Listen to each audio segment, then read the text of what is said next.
dalawang sako. Puno ng kamote.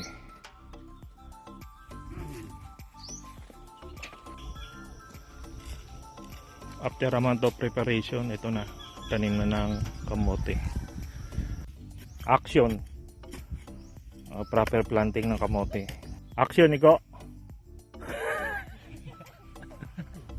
Ito naman si Manoy John. Konting hukay lang. Lagay ng kamote, 4-5 piraso. Balikan lupa.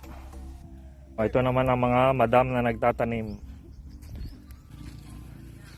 Si Roger. Ito naman ang proper segregation. Ayun si Edwin. June 16.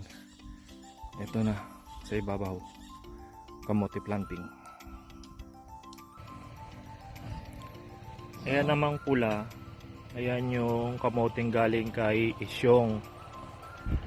Ito namang mga dilaw na to. Tinatanim nila ngayon.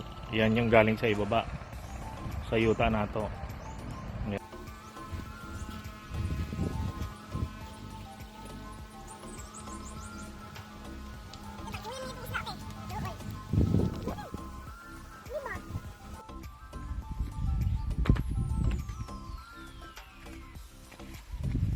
Itong kamote, pwede nang harbisin, galing kay Isyong.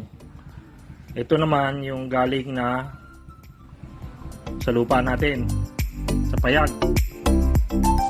Ayun naman yung galing sa Tagaytay.